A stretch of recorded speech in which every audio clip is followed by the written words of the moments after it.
Well, hey there. Greetings and salutations, everybody. Welcome back to the channel for this, our open mic here on Tuesday, March the 21st. Of course, here on Open Mic, we do two things. Number one, we get caught up on the questions from the morning show that we didn't have enough time to get around to on the morning show. And then when we have some time left over, we open up the super chats to take some live comments and questions from you guys. If you guys have some thoughts or theories, opinions, and hello to everybody who's already here early.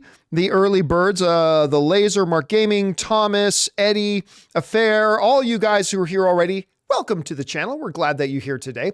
So, oh boy, did you see what happened?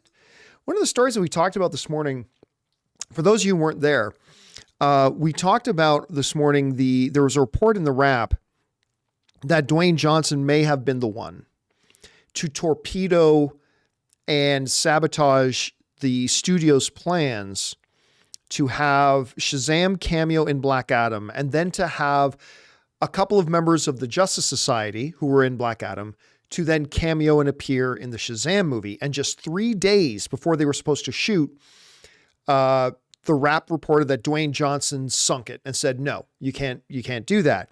Well, apparently, since we did the show, Zachary Levi has apparently on social media kind of confirmed that that's what happened. Now, again, something I said on the show this morning, even if that story is true and Dwayne Johnson did that, and it's not a good look if Dwayne Johnson did that, like sabotaging somebody else's movie because it's not what you wanted, or sour grapes or whatever. While it's not a good look, the fact, even if it did happen, it didn't really affect the outcome. Like, nobody believes that Shazam Fury of the Gods opening to $30 million would have suddenly opened to $85 million if the Justice Society made a cameo in a post-credit scene, right?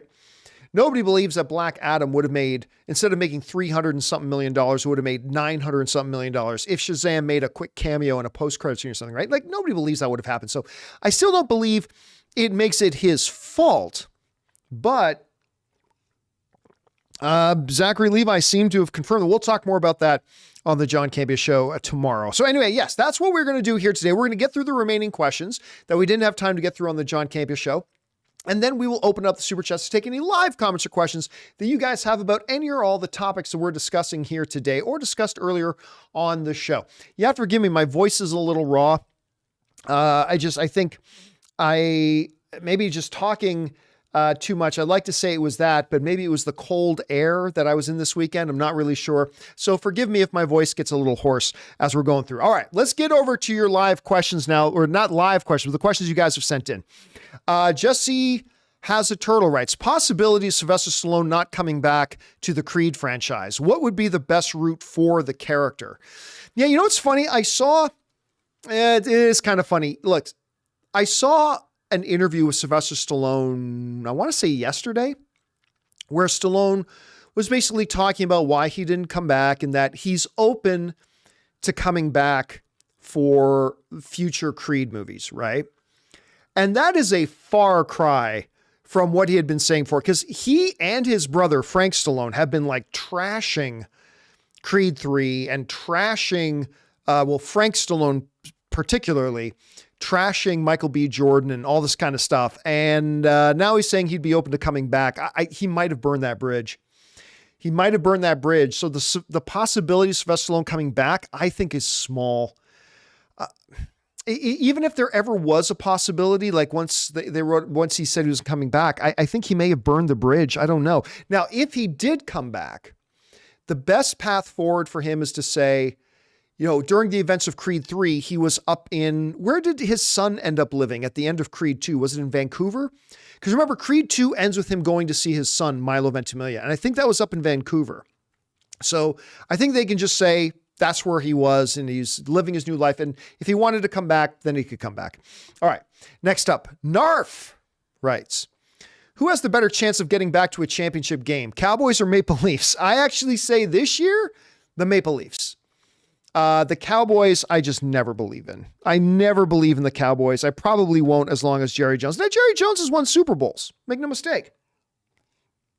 But I just have a feeling as long as he's there, I don't know that they'll ever go to a Super Bowl again. All right. Next, Kathleen Kennedy. I'm sure it's the absolute real Kathleen Kennedy says, I'm only burning my half. Of course, the Heath Ledger Joker line from Dark Knight. All right.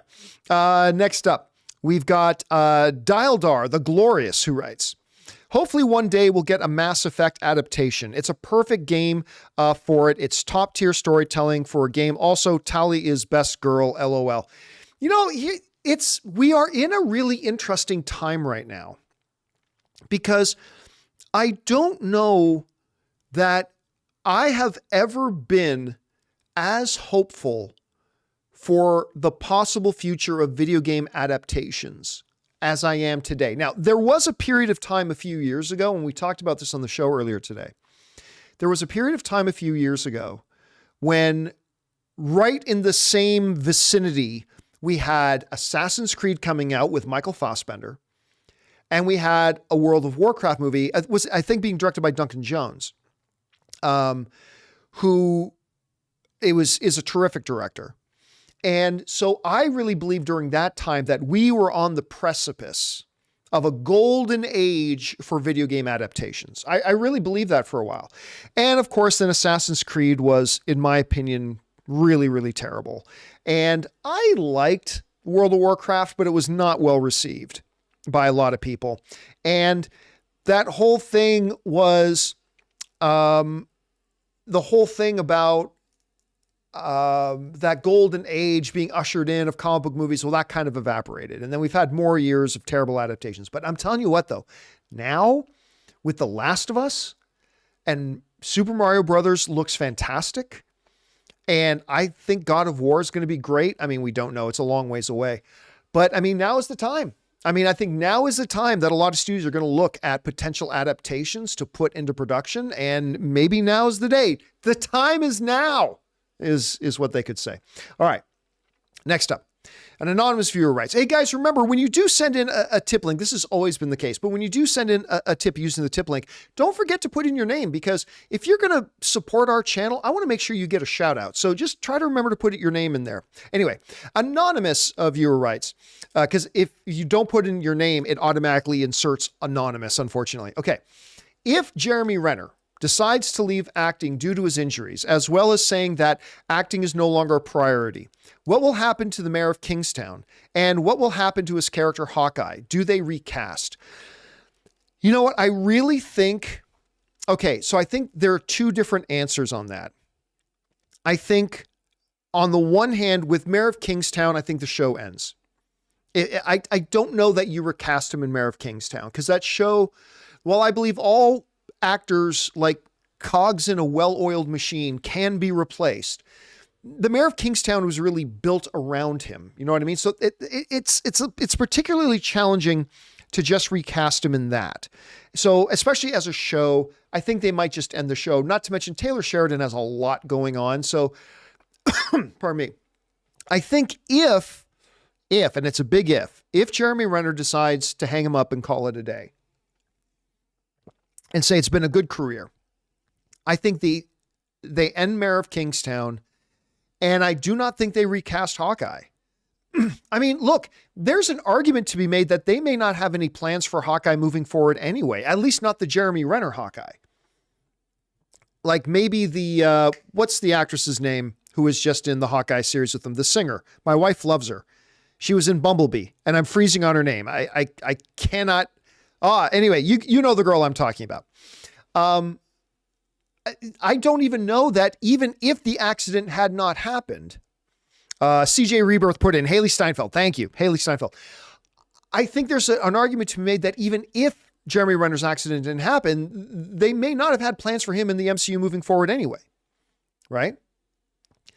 So if he decides to retire, I really think that just drives that nail home. And I don't think we're going to see Hawkeye again. Now, again, nobody's saying that he's done. I love Jeremy Renner, multi-time Oscar-nominated actor. I love him in Mayor of Kingstown. I really hope he does come back. But hey, listen, if he decides that, life is short, I got other things I want to do, God bless him. But I think that Mayor of Kingstown will end, sadly, unfortunately, and I think we will no longer see Clint as Hawkeye anymore. It'll be Haley Steinfeld moving forward. All right. Thanks a lot for that, Anonymous. And again, guys, try to remember to put in your name. And again, an anonymous writer writes, Hollywood missed opportunities. A Halo movie about 15 years ago, that was actually Peter Jackson's fault.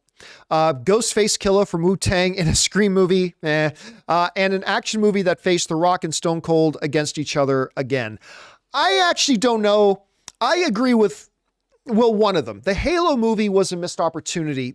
Unfortunately, one of my favorite guys in Hollywood, Peter Jackson, the guy who made the Lord of the Rings trilogy, one of the greatest sets of movies of all time. It really was his fault. For whatever reason, for those of you who don't remember, like they were going to make a Halo movie a bunch of years ago, bunch of years ago, like even long before my AMC days. It was during my early movie blog days, back when I was still doing the movie blog. And they wanted Peter Jackson to direct a Halo movie. And I think initially Peter Jackson was like, yeah, I'll direct a Halo movie and I'll produce it and all that kind of stuff. And then later, and then the studios were getting on board. And then later Peter Jackson said, you know what? I don't think I'll direct. Well, okay. Well, who would direct it? Well, I got this guy who's never worked on a movie in his life. Not just never directed a movie, never worked on a feature-length film in any capacity ever, by the name of Neil Blomkamp. Now, you might recognize his name because he went on to do District 9, which was great. Unfortunately, he also went on to do Elysium, which it's all subjective, but to me was quite a bad movie. And then he did Chappie, which also to me was quite a bad movie. Those movies have their fans, and that's great. But I thought those two movies were terrible. But at any rate, at the time, this guy, Neil Blomkamp, had never directed a feature film, had never been an assistant director on the feature film, has never been on the set of a feature film. And Peter Jackson picked him to direct Halo, to which the studio said, I don't think that we're going to put up hundreds of millions of dollars and risk it all on somebody who's never directed a feature film before. We're not going to do that. Peter Jackson stuck by his guns, said, nope, this is the guy who's going to direct it. And the studio's like, are you sure you don't want to direct it, Peter? Nope, I want this guy to direct it. And it all fell apart. The studios, one by one, started to pull their support, and the project fell apart. And I hate saying it about one of my favorite people, but it was Peter Jackson's fault that fell apart.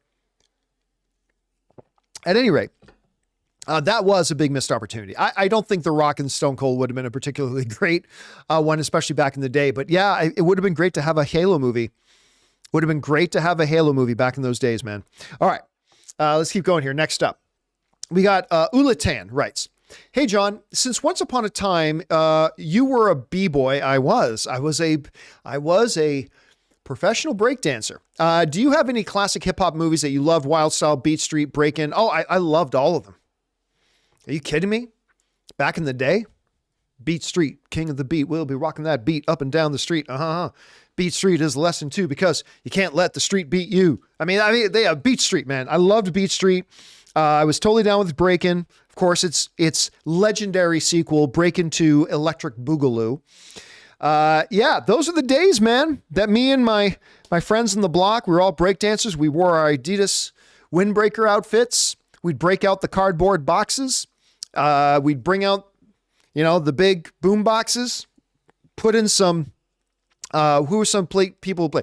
Back in the day, we'd play a lot of Run DMC, Houdini, DJ Melly Mel and the Furious Five, Kool Mo D. By the way, Kool Mo D might be my favorite rapper of all time. But anyway, so we played some Kool Mo D, stuff like that, and we would dance on the boxes. Back in the day, I had shaved almost to the skin, shaved sides of my head, right? And longer hair on top. And in the little stubble on the side of my head, I shaved in lightning bolts. I wish I was joking. I shaved in lightning bolts, and there was a product called Sun-In that you'd spray in your hair and would lighten your hair, make it look like blondish, right? So I would pump entire bottles of Sun-In on the short hair on the sides of my head with the lightning bolt going down the middle. So I had like blondish hair here, longer hair on the top. Blashinti in the live chat is saying, oh my God is right. It was a sight to behold. And we would break dance. We got paid. We would get paid by local events and radio stations and parks to go to events and breakdance and all that kind of stuff. Those were the days, my friend. So I'm saying, we need pics. Oh, no pics will ever be made public. No pics will ever be made public.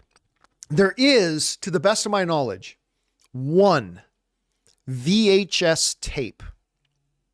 One VHS tape in existence of me and my compatriots breakdancing at the local mall, the downtown mall, the Lloyd G. Jackson Square Mall, for the local radio station that was known as CKOC. Anybody who still lives in the Hamilton or Toronto area, let me know if CKOC still exists. But that was the big radio station in the area at the time. And they had an event, and there's one VHS tape in existence of that event. That VHS tape is buried in the bottom of a box that is on the property of the Campea Ranch up in Canada, buried amongst tons of other boxes. You just imagine the end of Indiana Jones, the Raiders of the Lost Ark. It's guarded by top men, and they reeled it into a warehouse with thousands of other boxes. That's where the one VHS tape of my breakdancing days exists, and it will never see the light of day. I don't think I'll destroy it, but it will never see the light of day. All right. That said, let's see. Next up, we got Jake Clark, who writes, over under 50%. Levi Shazam is in the series Waller. The post-credit scene of Shazam! Fear of the Gods suggests that it could be possible. I'm going to go under 50%. For a series like Waller, I don't know how you have a character as powered as Shazam in the show and not that be a big distraction. The show is not called Shazam. The show is called Waller. So it is possible. It is possible. By the way, Canadian Spring in the live chat is saying CKOC now plays classic songs. Okay, there you go. So the radio station still exists. There you go.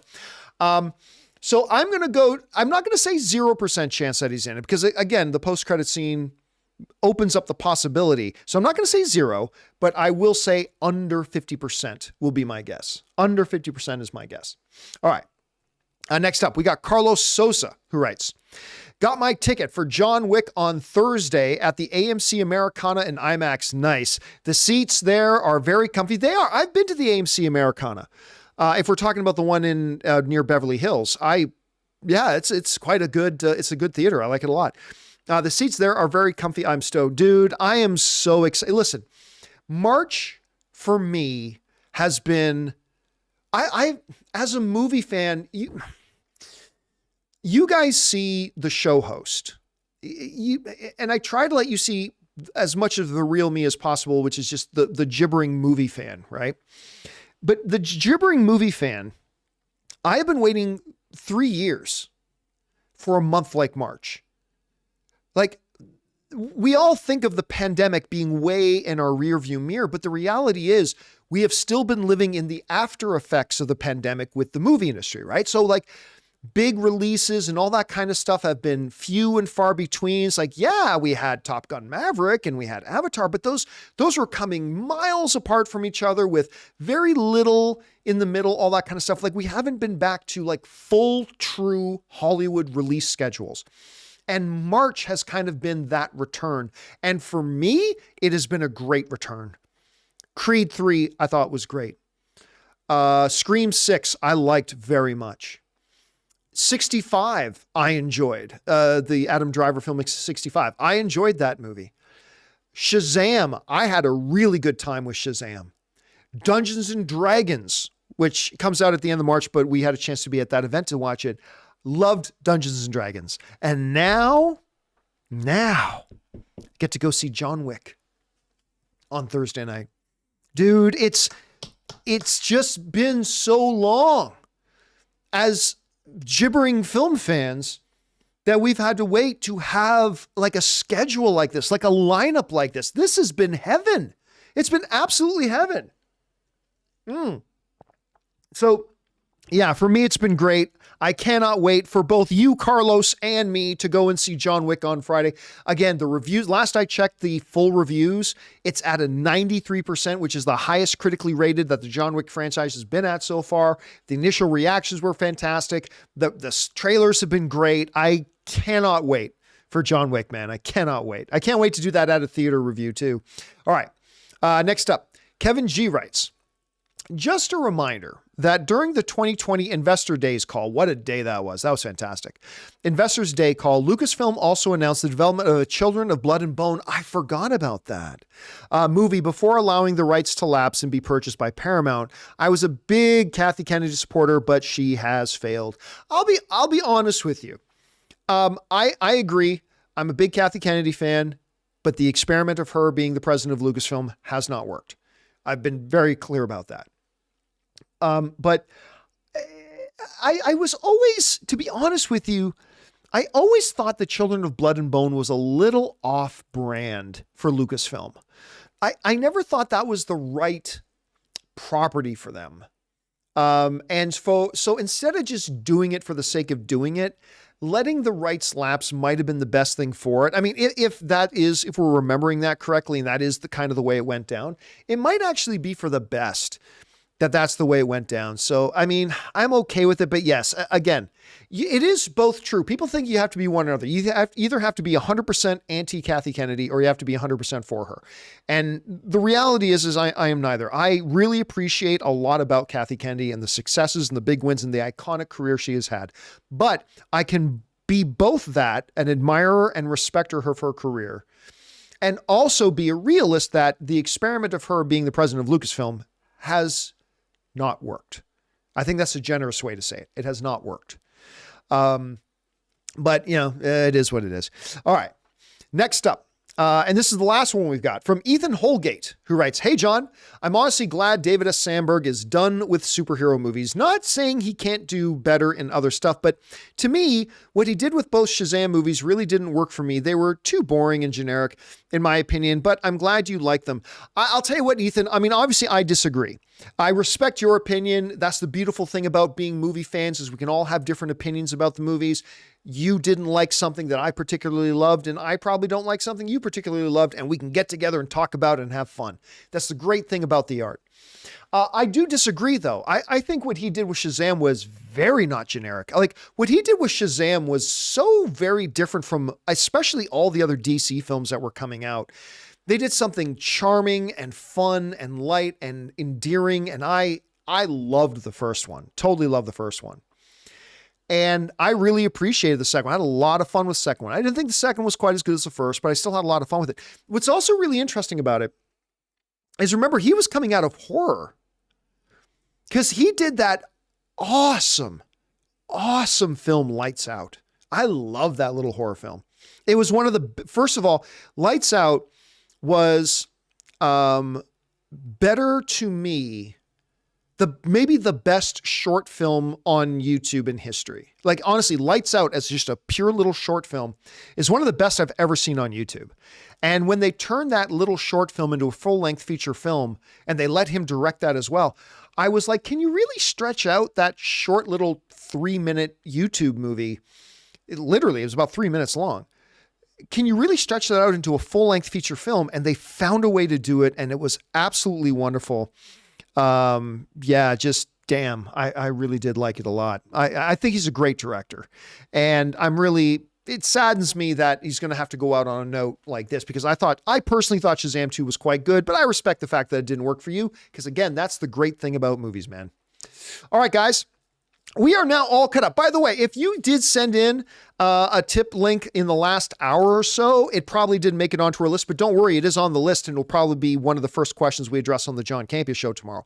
So what we're going to do now is I'm going to go in and open up the super chats. If you guys have a live question you would like to ask and fire in, go ahead and you can do that now. If you don't see the super chat option available to you, just wait a second, go ahead and hit refresh, and then you can fire some in, and we'll spend, the next 20, 25 minutes of our time talking about that. Now, before we get to those questions that you guys are going to go ahead and send in, we want to take a second and thank the sponsor of our video here today, Mint Mobile. We want to take a second to thank a sponsor of this video, Mint Mobile. If saving more and spending less is one of your top goals for 2023, why are you still paying insane amounts of money every month for your phone bill? Switching to Mint Mobile is the easiest way to save this year. As the first company to sell premium wireless service online only, Mint Mobile lets you order from home and save a ton with phone plans starting at just $15 a month. You guys know I made the switch over to Mint Mobile a while ago. The process couldn't have been easier, and I can't believe that I am spending less than a third of what I was spending on one of the other major carriers before. By going online only and eliminating the traditional costs of retail, Mint Mobile passes the significant savings on to you. All plans come with unlimited talk, text, and high-speed data delivered on the nation's largest 5G network. Use your own phone with any Mint Mobile plan and switch easily in minutes with eSIM. To get your new wireless plan for just $15 a month and get the plan shipped to your door free, go to mintmobile.com/Campea. That's mintmobile.com/Campea. Cut your wireless bill to $15 a month at mintmobile.com/Campea.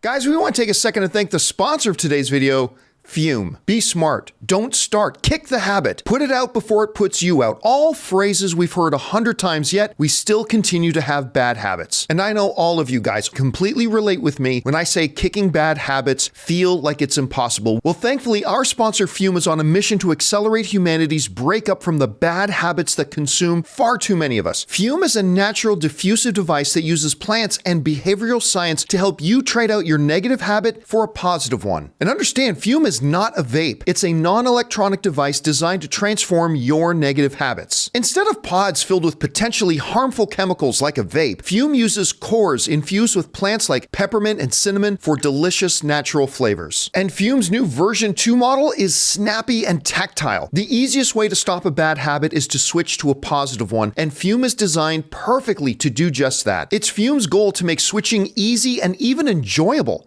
They have thousands of 5-star reviews from people just like you who've successfully switched when other solutions simply don't work. So head to tryfume.com and use the code Campea to save 10% off when you get the Journey Pack today. The Journey Pack comes with 3 unique flavors and the new version 2 Fume to help kickstart your positive habits. That's tryfum.com and use the code Campea to save an additional 10% off on your order today. And thank you to our friends at Fume and Mint Mobile for sponsoring the John Campea Show. All right, guys, it's time for us to go over and start taking your questions that you guys have been firing in live here. So let me see if I can get them lined up here. Takes me a moment because now I'm all on my lonesome trying to do this by myself. Let's see here. All right, I think we're ready to go. Let me try this, see if I can get this on screen. We can't. Oh, you know what? But we don't have people's names on it. Let me see if I can get your names in here. There we go. Okay, now we got names in it. All right. First up, we're starting with is Big Mouth Stan, who writes, have you seen reports of Jonathan Majors playing Dennis Rodman in an upcoming movie? I have not. That's an interesting choice. I'm not just an interesting choice for them to choose Jonathan Majors to play Dennis Rodman. It's an interesting choice for Jonathan Majors to want to play Dennis Rodman. That's an interesting one. So I have not seen those reports, but that would be an interesting choice. All right. Alex Von Gollum writes, regarding possible Star Wars High Republic, it would be something fresh. It would be akin to the House of the Dragon centuries before Episode 1. Are you interested? I am. Now, I like the idea of High Republic. I like the idea of High Republic. I picked up the first High Republic novel that came out. Did not love it, to be honest with you. But listen, I would honestly, as long as not in the eras that we've already covered many times, I would honestly prefer to move the timeline forward. I would honestly like to see what happens 10 years after the events of the Rise of Skywalker, but not with Rey, Poe, and Finn, like a totally new set of characters. The galaxy is a vast, big place. There are all types of new characters and stories you can tell, but I wouldn't hate the idea of them doing New Republic. I wouldn't hate it.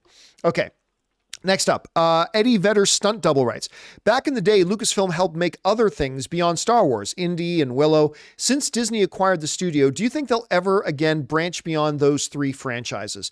I do think eventually, but I mean, Disney also seems to be very like, what's the best word I'm looking for? They seem to be really focused on knowing your expertise. Like, for example, I don't think Marvel Studios will ever do something other than Marvel, right? It's like, that is Marvel Studios' lane. That is their job for Disney, is to make Marvel content. I wonder if Disney is at all interested in letting Lucasfilm do things beyond, well, they're going to have to do things beyond Indiana Jones, because unless they're going to recast Indiana Jones and get a new, younger Indiana Jones, whatever, and Star Wars content. It'll be interesting to see if Disney lets them do things. I personally think they will. And yeah, so that'll be good. All right. By the way, can I just say something? There's something really ignorant in the live chat that I just got to point out. Reese Lindsay writes, Kathleen Kennedy pushed the goals of LGBTQ. Fans didn't buy it. Fuck off. Just fuck off. Listen. Not being a backward thinking troglodyte and saying we need to exclude anybody out of our movies that isn't straight and white is not pushing an agenda. The world, and therefore the galaxy, will have women and men of different colors and of different sexual orientations. They were just included. This fucking pisses me off when I see people so ignorantly go, Star Wars was all just about pushing an agenda. What agenda? What? Point to me. You know, like, because here's the thing. I've talked about this before. If you want to point to Supergirl and say there was kind of an agenda in Supergirl, like this very pro-feminist women agenda, not that I don't care that they did, but if you want to point at that show and say they had it, you'd have a point, because it felt like, especially in season 1, which is really the only season I watched. But when you watch season 1 of Supergirl, they were constantly going on about, I'm a girl, and as a girl, I can do this. And they were always talking about girl power, right? They were always talking about that, right? So I remember I had this discussion with somebody once who said, like, oh, Star Wars is just all about pushing a feminist agenda. I'm like, point to me the scene in Star Wars, The Force Awakens, point to me the scene in The Force Awakens where Rey goes, I can stand up to the First Order because the power of women will carry me. The sheer force of my vagina is enough to free the galaxy because of the tender flowering power of womanhood. Point to me the scene in Star Wars The Force Awakens that happened. Oh, there is no scene like that. There is nothing in the movie like that. Oh, really? So just admit it. You're just fucking sad and mad that they had a girl in a lead role. Just admit it. Just admit it. You were just threatened like a fragile little child that they had a girl in the lead role. Like, I seriously, I tell you this, and I mean it wholeheartedly. If the original Star Wars came out today, people would call it woke nonsense and woke garbage because Princess Leia took charge. Like they'll say today, because it's too late for them to jump on that bandwagon, but they'll say today, oh, we loved Princess Leia.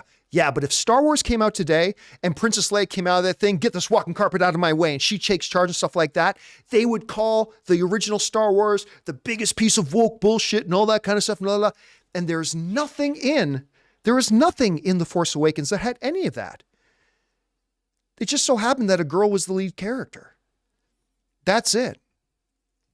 And then, yeah, the same as Aliens. It's true, Michael Gonzalez. If Aliens came out today, that scene where, like, they go, I don't know if you can handle that power lifter stuff thing, and Ripley gets into it, boom, boom, boom. It's like, where do you want it put? Like, she showed them, right? Like, Ripley showed them. If Aliens came out today, they'd be calling, oh, that Aliens movie's just all woke. It's all woke because a woman did something. God, it makes me sad for my gender. What happened to men? men have become such fragile, insecure, fearful little snowflakes that they get feared and frightened at little rabbits. Oh no, the women are coming. Oh no, the gays are coming. Oh no, the black people are coming. Oh no. Like, what happened to fucking men? Anyway. So yeah, and then inevitably, this is the one that always gets me. You say, well, Kathy Kennedy wore the Forces Female shirt. You do realize the Forces Female was a Nike ad campaign that was supporting female athletics, and she wore it to support them. But everybody's like, oh, Kathy Kennedy, she wore a Forces Female shirt. Oh, we're so scared. The girls are coming because my little penis is so shriveled into my body. I can't be threatened. I mean, it just,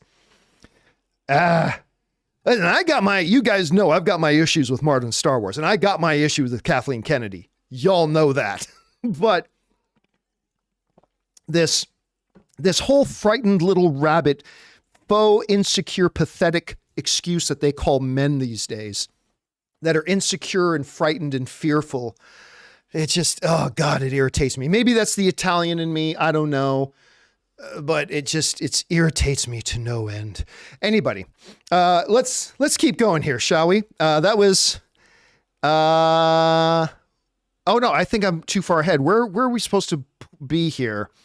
Okay, yes, the India. Okay, so that was Eddie Vedder. Suthius's question comes, ever since mid-year of 2021, I've been taking my oldest to see movies on Saturday nights, usually on the IMAX screen at our local Regal. That's awesome. And I'm spoiled that my only 2D movie has been I'm so spoiled that my only 2D movie has been Wakanda Forever. First of all, what an awesome tradition to create with your kid. That is awesome. What an awesome, awesome thing to do. That is a great tradition. And I guarantee you that is a tradition, and you're creating memories with your kid that your kid will always remember. I remember every time my mom or my parents or a family member took me to a movie. I remember all of them. You are creating awesome, awesome shared experience memories.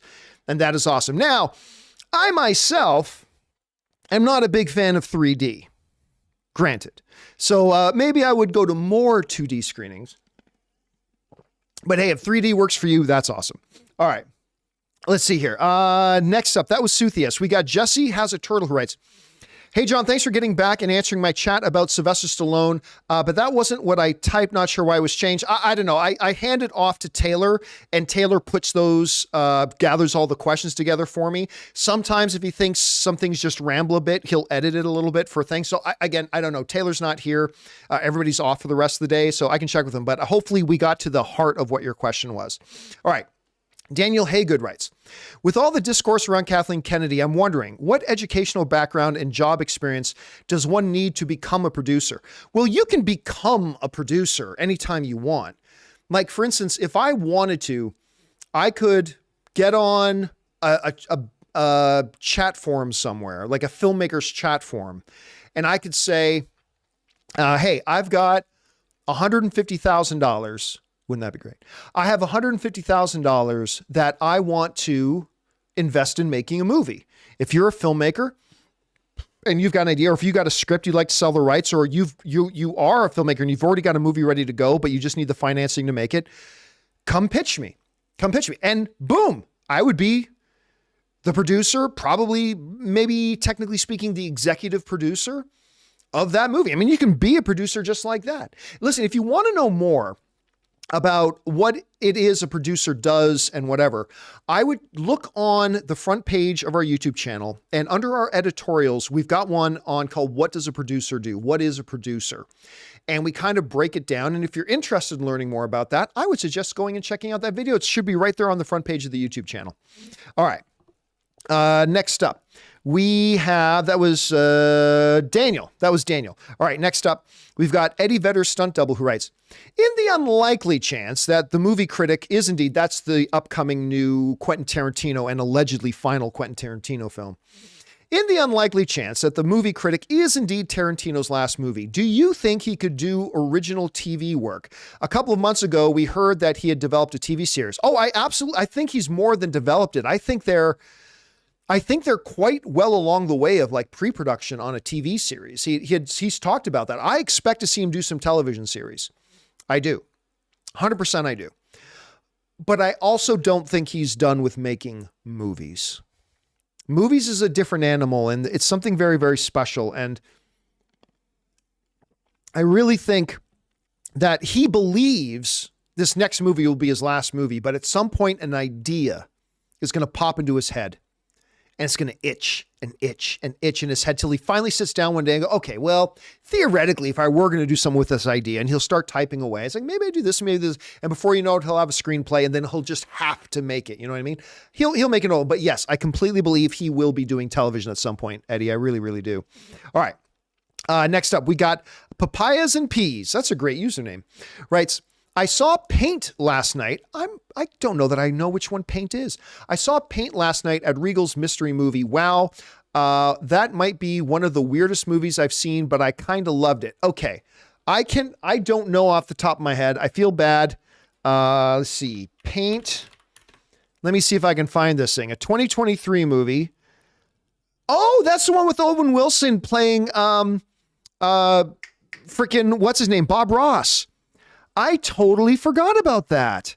I totally forgot they were making this. Okay, so they screened it at the Regal mystery movie thing. Okay, and the only thing you can tell me is that it was weird. Okay, I mean, I'm looking at the trailer of it right now. I'm looking at the trailer, and first of all, Owen Wilson looks awesome. Owen Wilson looks completely awesome. All right, it's weird. Okay, I am absolutely curious to watch this movie. I am 100% curious to watch this movie. We'll see how it turns out. Anyway, that's awesome. That's a pretty good one for a surprise screening. I like that. All right. Next up, Talkin' Entertainment writes, the things I loved about D&D was that they didn't have a romantic relationship between Pine and Rodriguez, like the relationship between Shang-Chi and Katie. Yeah, listen, it's so stereotypical. I love it when a movie will have something that looks like it's going to go in a big stereotypical direction, but then they resist the urge to go in that stereotypical direction, right? Shang-Chi is a great example of that. The fact that they never turned Shang and Katie into a romantic relationship was awesome. They were just good, lifelong friends. And they did the same thing in Dungeons and Dragons. There's a lot of things I love about Dungeons and Dragons, man. That movie is way better than it has any business being. I can't wait for the rest of you to go see it. Again, it's not going to win any Oscars, but I had a really good time. I think most of you will too. All right. Thanks for pointing that out, Talking Entertainment. Next up, Chris Hunt writes, all the HBO Max pandemic day and dates except Dune are on Netflix now. Is that true? I knew there was a thing with the HBO Max releases that they already had pre-existing deals to be on Netflix. And by the way, if they're all on Netflix right now, they won't be there forever. They'll have a limitation on their license run, and then they'll probably go back over to HBO Max. But that is a fun little factoid that all of the HBO Max pandemic day and day releases, except for Dune, are currently not even on HBO Max or on Netflix. That is interesting. Listen, in the world of entertainment, the convoluted stuff of licenses and terms of licenses and when something can go on here and here for content is complex and convoluted. But I think as the streaming era progresses, it'll become a little bit simpler. But for now, we're going to keep seeing stuff like that. That's a great little factoid to point out, Chris. I appreciate that. Thank you. All right.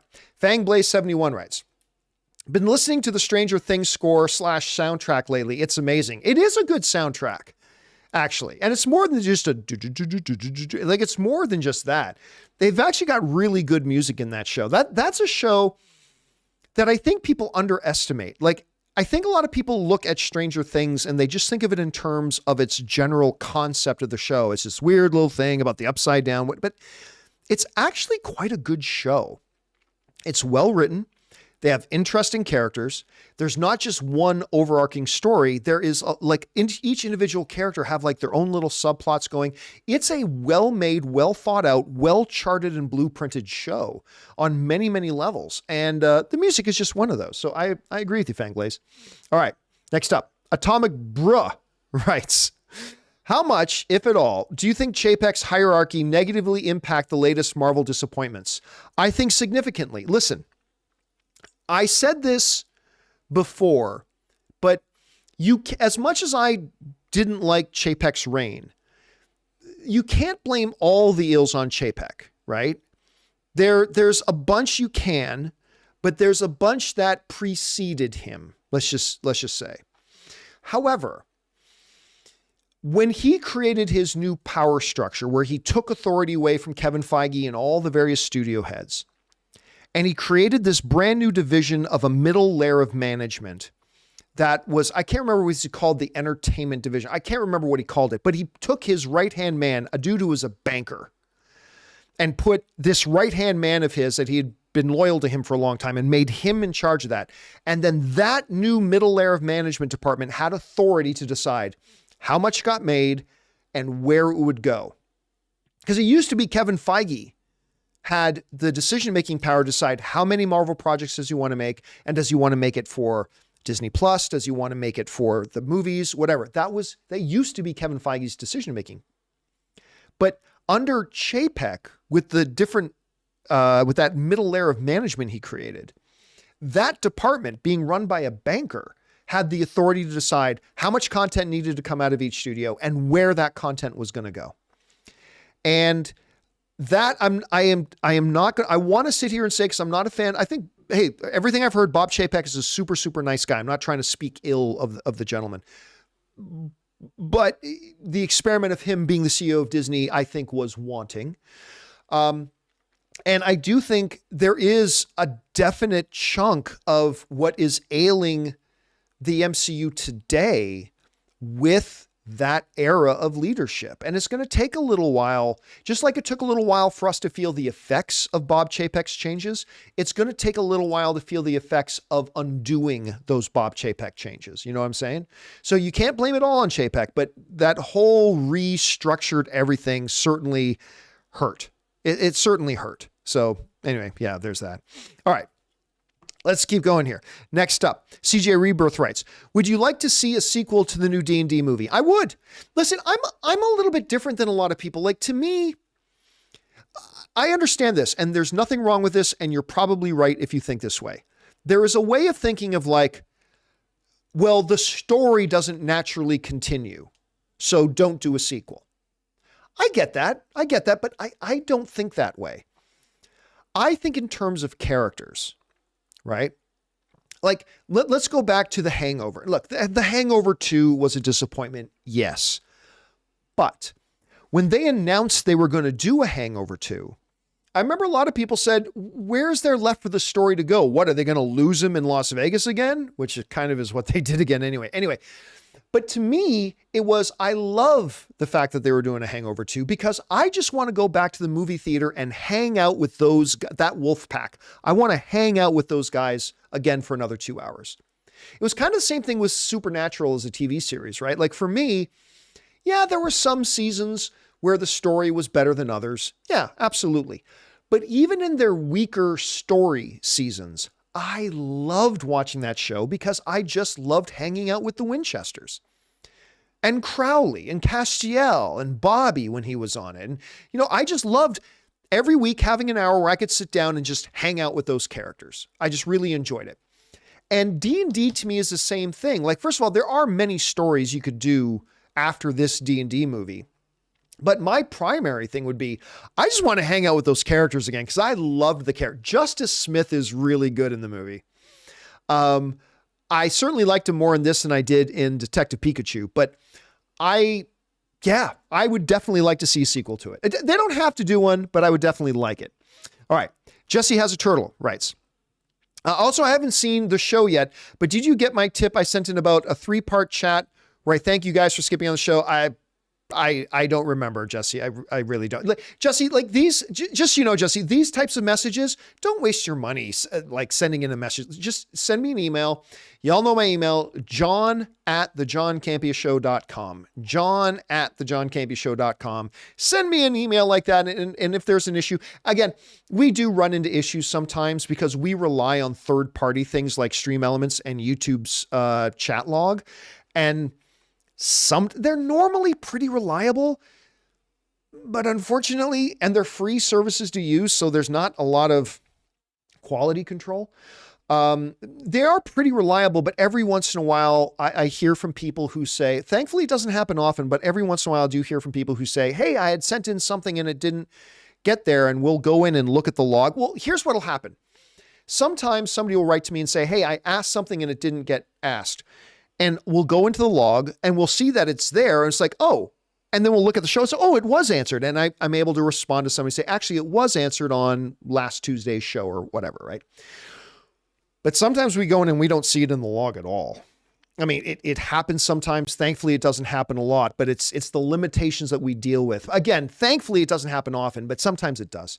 All right. But again, if you run into a problem like that again, Jesse, instead of, you don't need to spend $5 to tell me about that. Just write to me at john@thejohncampeashow.com if there's an issue, and I'll at least take a minute to look into it. You know what I'm saying? All right. Thanks for that, Jesse. Next up, Eddie Vedder's stunt double writes, been a while since I wrote in. I just wanted to say I love you all, and thanks for, providing such awesome content, John. Oh, thank you, Eddie Vedder stunt double. I appreciate that very much. Listen, I can honestly say, you know, some people say, if that wasn't my job, I would still do it. If doing this show wasn't my job, I don't know that I would still do the show, but I would absolutely be one of the people in the chat board. I love every day. As much as doing the show, I love just getting in and chatting and looking at the chat boards. Like a lot of times you'll see me, like I'll got one of my monitors on my desk. I just always have the chat board open. And I'm just loving reading what people are writing and stuff like that. If I wasn't doing this as a job, I would just be in the chat board all day. So thank you for that, Eddie. I appreciate the support, and thank you for being here and being part of our community, man. All right. Next up, I'm terrible at name. I'm going to try to get this right. Tahir Rahim writes, hey, John, have you seen Poker Face on Peacock yet? It lost a bit of steam in the second half, but I'm so glad that the second season has been confirmed. So Anne watched it and loved it. And then so I finally got started on it. I am one episode in, and that's it. I understand it's a little bit like an anthology series, a little bit like it's kind of a different story every week. But at any rate, I'm one episode in. I really, really like the first episode. So I am kind of hooked on it. I want to get through, before I go back and pick up on it though, I want to get through Ted Lasso, and I want to get through Shrinking, and I want to get through The Reluctant Traveler, and I want to get through, there's one other thing. So there's a few things I want to get through first, and then I'm going to go back and pick up with Poker Face, because I really did like what I saw so far. Thanks for putting that and keeping that at the top of my head to hear. All right. Next up, Patrick McCarthy writes, favorite Bond song. Ooh, favorite Bond song. You know, I don't think it's the best Bond song. I mean, that the Adele one was really good. The Adele one's really good. I would honestly think my favorite one is probably Duran Duran's View to a Kill. It's a view to a kill. I think that might be my favorite. I don't know. It's just, I hear that song and I instantly associate it with James Bond. You know what I mean? Live and Let Die. Raleigh Springer saying Live and Let Die. That's a pretty good one. Richie Rich, You Only Live Twice. The World Is Not Enough. For me, I think it's going to be View to a Kill. Even though that might be the worst one, but that's the one I kind of think of. You know, this is the hallmark of a really good song in a movie is when you just hear a few bars of that song and your mind and imagination is instantly teleported into that movie again. You know what I mean? So do me a favor, guys in the live chat, let me know if you have a song for you that the moment you just hear even a few notes of it, your whole mind is just teleported back into that movie. I'm going to tell you what my favorite one is that does that. At least the one that does that really, really. Heart Will Go On. Kim Tantic is saying Heart Will Go On from Titanic. That's a great example of one. That is a great example of one. Another one that I really, really like is, I don't know why, but when I hear the first few bars of all my bags are packed, I'm ready to go, Armageddon. As soon as I start hearing this, the humming for Leaving on a Jet Plane, my head instantly goes to that. I'll tell you what, somebody in the live chat just got the one I'm going to say is my main one. My absolute main one, that when I hear even just the first few notes of it, I am totally submerged and immersed in the movie. It's Everything I Do from Robin Hood, Prince of Thieves, by good Canadian kid Bryan Adams. Look into my eyes and you will see. I should pull up I don't have my guitar here. I was going to pull up my guitar and start playing it. What you mean to me. I mean, that song, the moment I hear even just a couple of notes of Everything I Do, I am instantly gone to that damn Kevin Costner movie where he plays a very questionable Englishman with a very questionable English accent that comes and goes sometimes. And that damn Robin Hood, Prince of Thieves. And MJ Joseph B is saying, yeah, and Alan Rickman as the sheriff.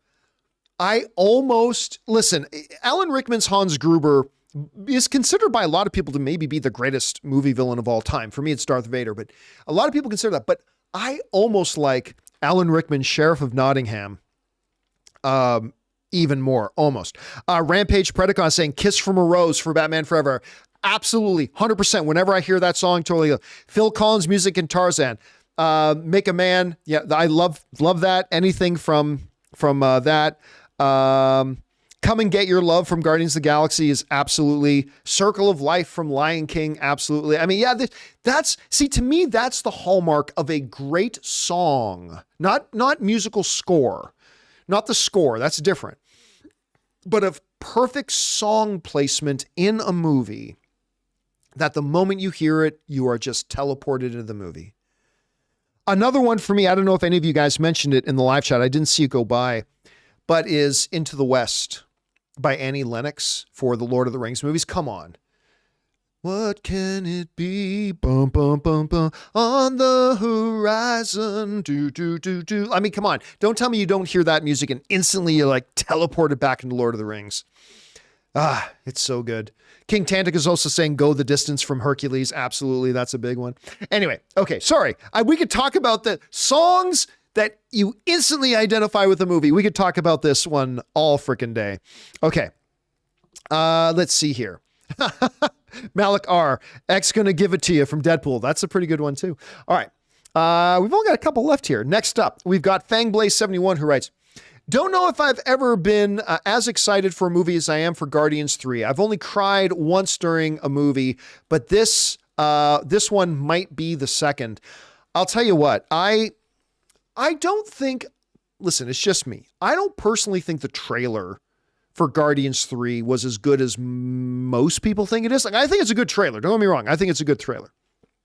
But I have 100% faith in this movie.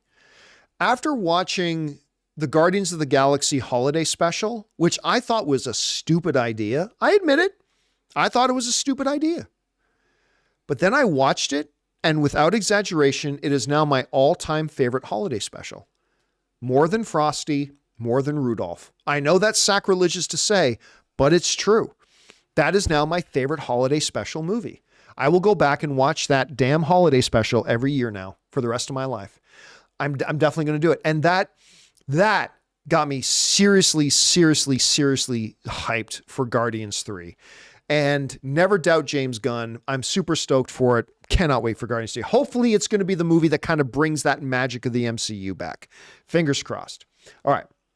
Next up, let's see. Eddie Burton writes, curious, with retirement looming, are there any other goals to reach for the channel between watching since AMC? It's incredible what you've accomplished. Well, I appreciate that. Thank you very much. And what he's talking about, for those of you who don't know, is I'm not retiring anytime imminently. Don't get me wrong, but I am thinking probably around the time that maybe just after Superman Legacy comes out, maybe that's when I'm going to look at retiring. So a couple of years away, but because I want to retire young, I want to retire when I'm going to be able to go out and do all the things I want to do. Spend more time with family. I want to, Ann and I have a lot of charities and nonprofits we like to work with, and I can dedicate more time to. I want to travel a little bit. I got a lot I want to do. There is something that that me and my business manager are working on right now, and I don't know if it's going to happen. We just had a kind of an interesting development, but I don't know if it's going to happen, so I'm not going to talk about it publicly. And that would probably be my last remaining goal. Other than that, I just want to do my show. I want to enjoy what time I have left while I'm doing it professionally as a career. But this one thing that me and my business manager are looking at doing is, and when I'm able to talk about it, I will talk to you guys about it. And we've had some interesting developments, but we'll see. We'll see what happens. All right. Next up, we've got James Argenta, who writes, doubleheader today with Ted Lasso and Mando. Wait a second, does Ted Lasso come out today? Like, I remember the first episode of the new season dropped the other day, and was that a week ago? Is the new episode, guys in the live chat, can you help me out with that? Does the new episode of Ted Lasso come out tonight? Yes, Xavier Phoenix is saying yes. Okay, that gets me excited. And then tonight, it's a midnight kind of night for me. I stay up until midnight to watch, because in Los Angeles, that's when the new Mandalorian episodes drop, is at midnight. Yeah, that's a good doubleheader tonight. You're damn right about that, James Argenta. 100%. All right, guys, that's a perfect time to end. We're about 1 hour on the nose. Guys, that'll do it for today's installment of Open Mic. Thank you so much for being here, guys. Hey, guys, don't forget, remember, you can start sending in questions right now or anytime you're watching this video 24/7 to be read on the John Campea Show tomorrow by going to streamelements.com/JohnCampea/tip. We've gone back to that because we've heard from a lot of people that are never able to watch the show live and they want to be able to submit questions. And so we've done it like this again. And the cool thing is, if we don't get around to your question on the live show because we don't run out of time, we answer them here on Open Mic. And then we still take some live questions as well. I kind of like this pattern so far. We'll see if we stick with it. Anyway, guys, thank you so much for being here. Don't forget to join us again for tomorrow. We've got a number of things already on the docket to talk about, some pretty big things to talk about. Hope you guys will join us for then. So until next time, my friends, thanks a lot for being here. My name's John Campea. And until then, everybody, bye-bye.